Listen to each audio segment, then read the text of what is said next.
வேதம் பக்தரின் கீதம் சுத்தர்கள் போற்றும் பாதையின் தீபம் உத்தம மார்க்கம் காட்டும் சத்திய வேதம். 1 ராஜாக்கள் 20வது அதிகாரம். சீரியாவின் ராஜாவாகிய பெனாதாத் தன் சேனையெல்லாம் கூட்டிக் கொண்டு போய் சமாரியாவை முற்றுகை போட்டு அதன் மேல் யுத்தம் பண்ணினான். அவனோட கூட 32 ராஜாக்கள் இருந்ததுமல்லாமல் குதிரைகளும் ரதங்களும் இருந்தது.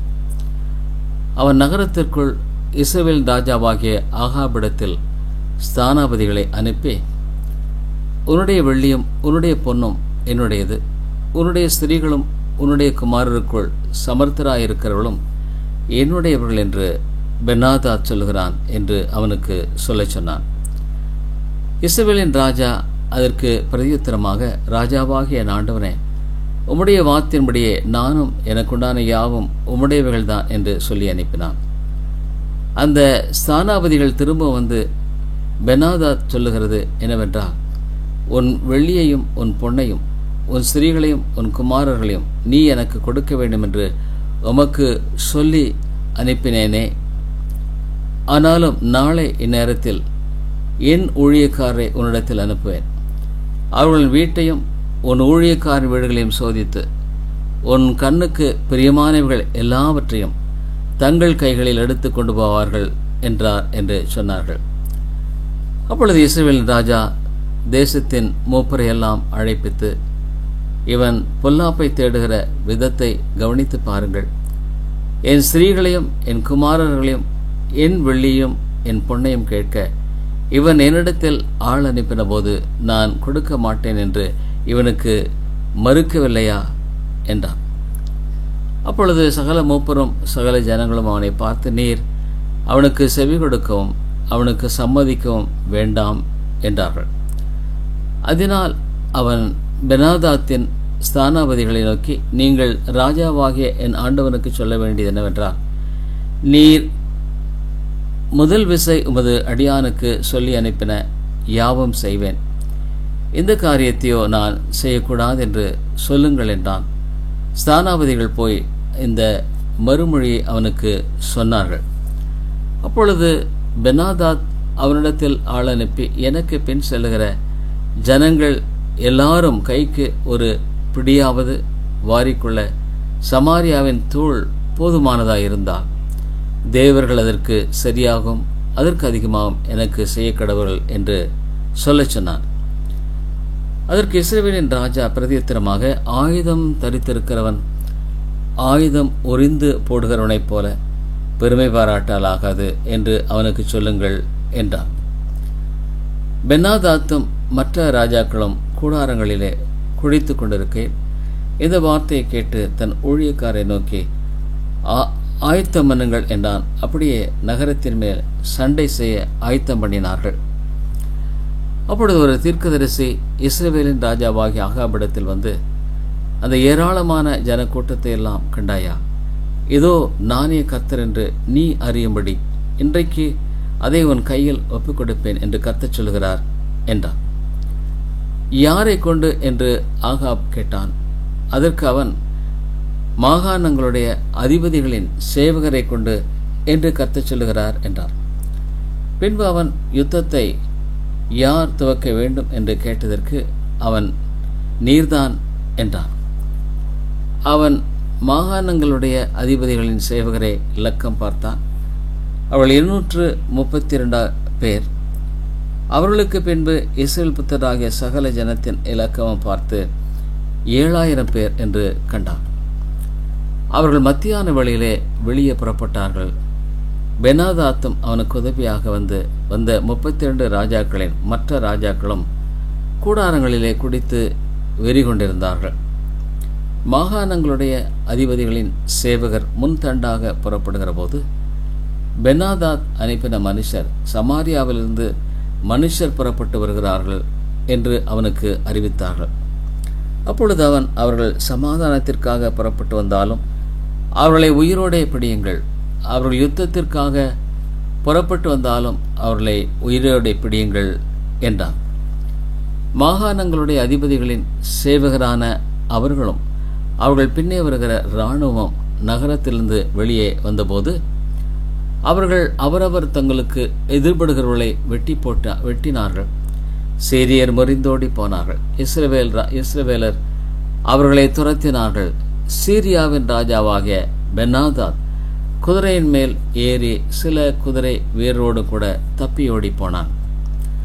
இஸ்ரவேல் ராஜா புறப்பட்டு குதிரைகளையும் இரதங்களையும் முறியடித்து சீரியரில் மகா சங்காரம் உண்டாக வெட்டினான். பின்பு அந்த தீர்க்கதரிசி இஸ்ரவேலின் ராஜாவினிடத்தில் வந்து அவனை நோக்கி, நீர் போய் உம்மை பலப்படுத்தி கொண்டு நீர் செய்யத்தக்கது என்னதென்று கவனித்து பாரும். மறு வருஷத்திலே சீரியாவின் ராஜா உமக்கு விரோதமாக வருவான் என்றான். சீரியாவின் ராஜாவுடைய ஊழியக்காரர் அவனை பார்த்து, அவருடைய தேவர்கள் மலை தேவர்கள், அதனால் அவர்கள் நம்மை மேற்கொண்டார்கள். நாம் அவர்களுடைய சமபூமியிலே யுத்தம் பண்ணினால் நல்லது, அப்பொழுது அவர்களை மேற்கொள்வது நிச்சயம். அதற்காக நீர் செய்ய வேண்டியது என்னவென்றால், இந்த ராஜாக்கள் ஒவ்வொருவரையும் தங்கள் ஸ்தலத்திலிருந்து மாற்றி அவர்களுக்கு பதிலாக சேனாபதிகளை ஏற்படுத்தி, நீர் மடிய கொடுத்த சேனைக்கு சரியாய் சேனையும், அந்த குதிரைகளுக்கு சரியாய் குதிரைகளையும், இரதங்களுக்கு சரியாய் இரதங்களையும் இலக்கம் பார்த்து கொள்ளும். பிற்பாடு சமபூமியிலே நாம் அவர்களோடு யுத்தம் பண்ணி நிச்சயமாய் அவர்களை மேற்கொள்வோம் என்றார்கள். அவன் அவர்கள் சொற்கேட்டு அப்படியே செய்தான். மறு வருஷத்திலே பென்னாதாத் சீரியரை இலக்கம் பார்த்து இஸ்ரவேலோட யுத்தம் பண்ண ஆப்பெக்குக்கு வந்தான். இஸ்ரவேல் புத்திரரும் இலக்கம் பார்க்கப்பட்டு தேவையானதை சம்பாதித்து கொண்டு அவர்களை எதிர்க்க புறப்பட்டு அவர்களுக்கு எதிரே 2 சிறிய வெள்ளாட்டு கடைகளை போல பாளையம் இறங்கினார்கள். தேசம் சீரியரால் நிறைந்திருந்தது.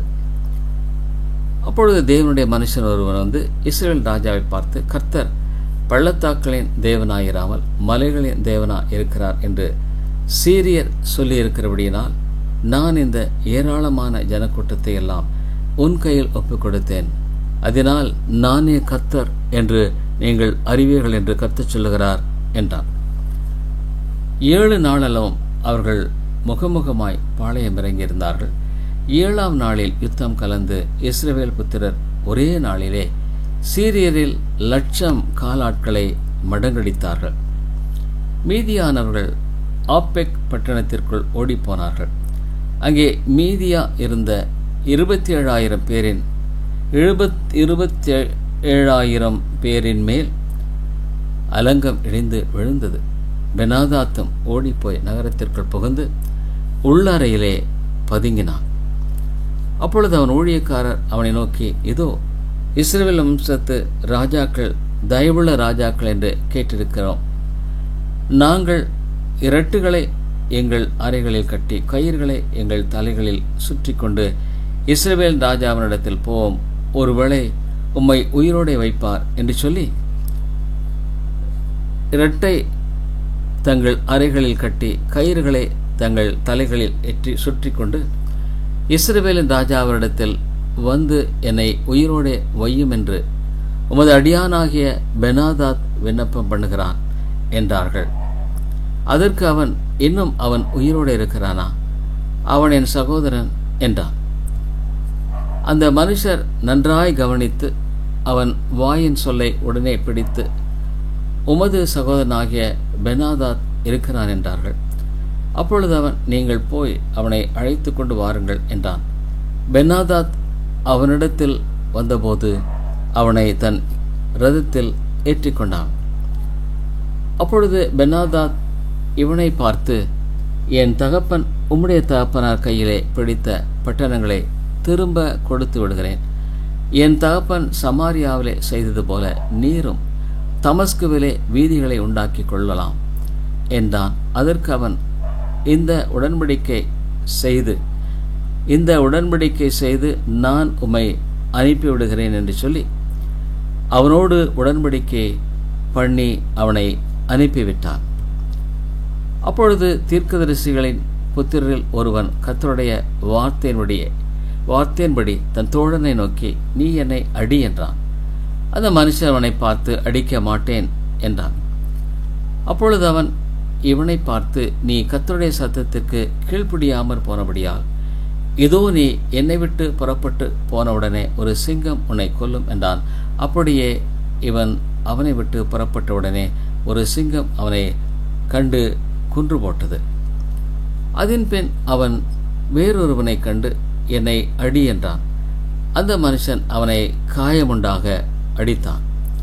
அப்பொழுது அந்த தீர்க்கதரிசி போய் தன் முகத்தின் மேல் சாம்பலை போட்டு வேஷம் மாறினவனாய் வழியிலே ராஜாவுக்காக காத்திருந்தான்.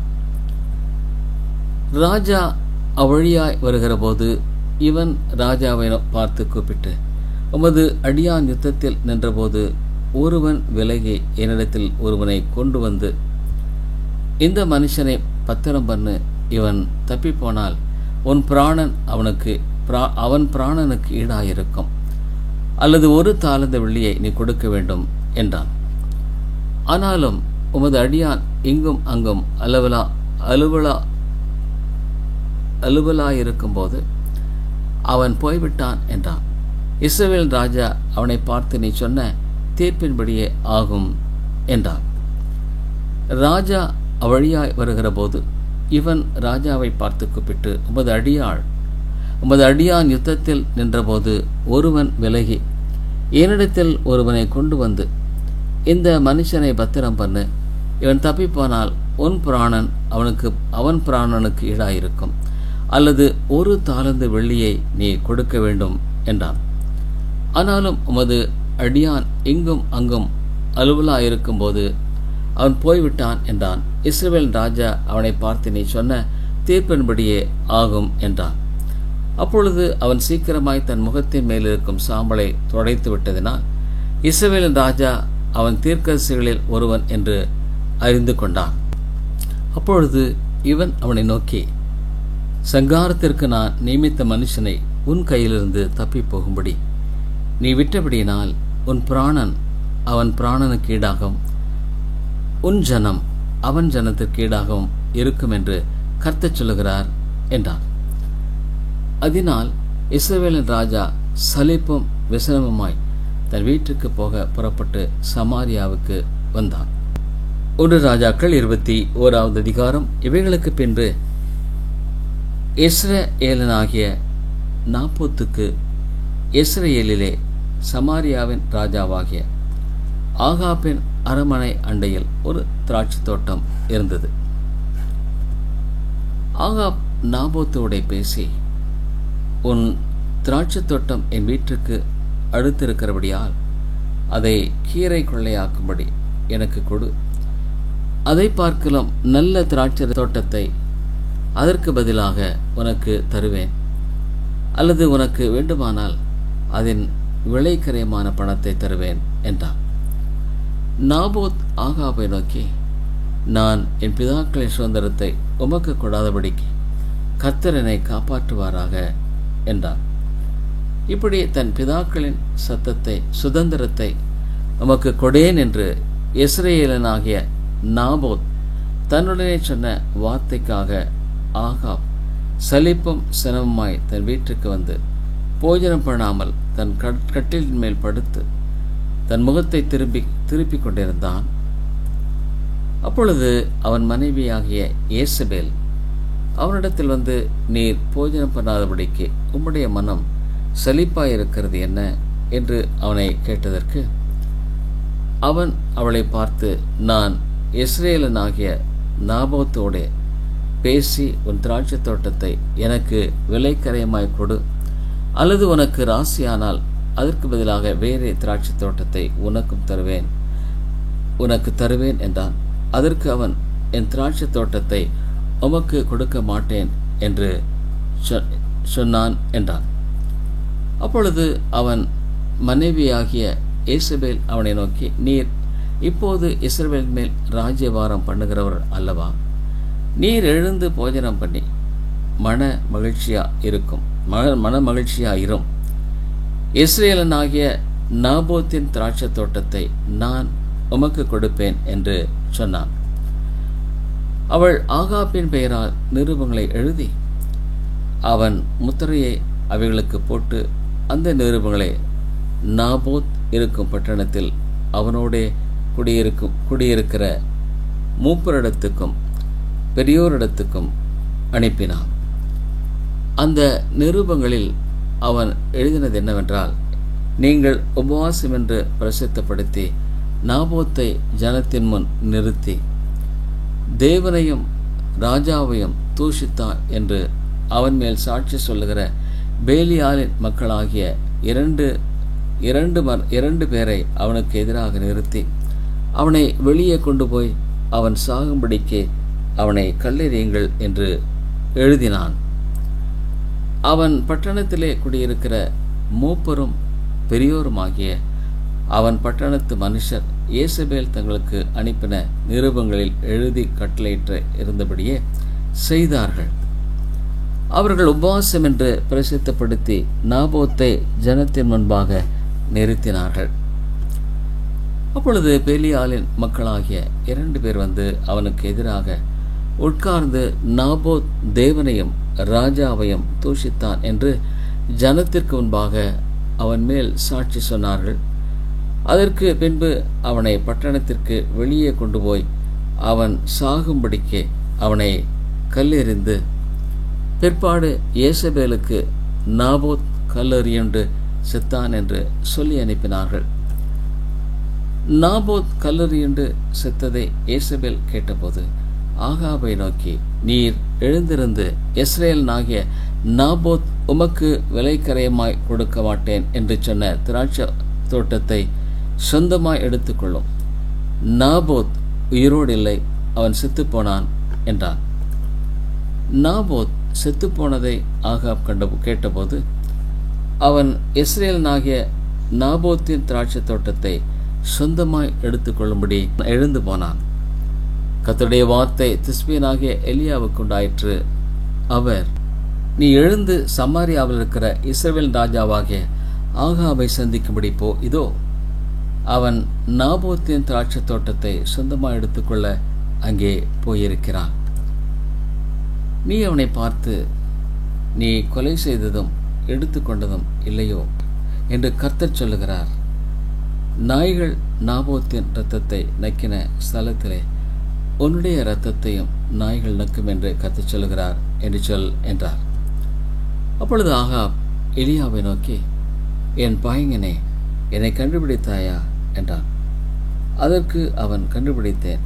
கர்த்தரின் பார்வைக்கு பொல்லாப்பானதை செய்ய நீ உன்னை விற்று போட்டாய். நான் உன்மேல் பொல்லாப்பு வர பண்ணி உன் சந்ததியை அழித்து போட்டு ஆகாபுக்கு சுவரில் நீர் விடும் ஒரு நாயாகிலும் இராதபடிக்கு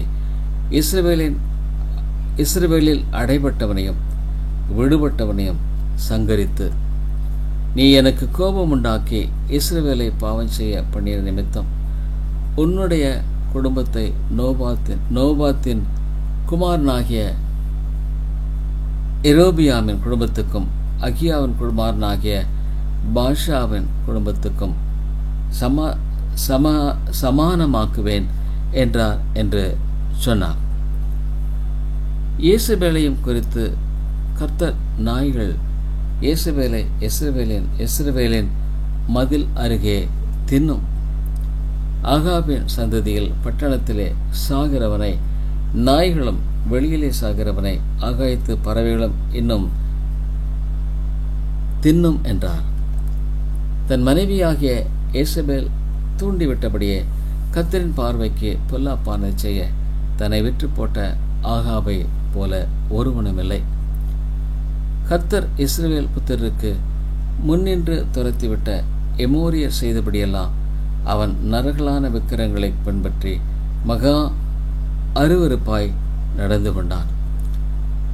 ஆகாப் இந்த வார்த்தைகளை கேட்டபோது தன் வஸ்திரத்தை கிழித்து தன் சரீரத்தின் மேல் இரட்டை போர்த்து கொண்டு உபவாசம் பண்ணி இரட்டிலே படுத்து தாழ்மையாய் நடந்து கொண்டான். அப்பொழுது கர்த்தருடைய வார்த்தை திஸ்பியனாகிய எலியாவுக்கு உண்டாயிற்று. அவர், ஆகாப் எனக்கு முன்பாக தன்னை தாழ்த்தினதை கண்டாயா? அவன் எனக்கு முன்பாக தன்னை தாழ்த்துகிறபடியினால் நான் அவன் நாட்களில் அந்த பொல்லாப்பை வரப்பண்ணாமல் அவன் குமார நாட்களில் அதை அவன் வீட்டின் மேல் வரப்பண்ணுவேன் என்றார்.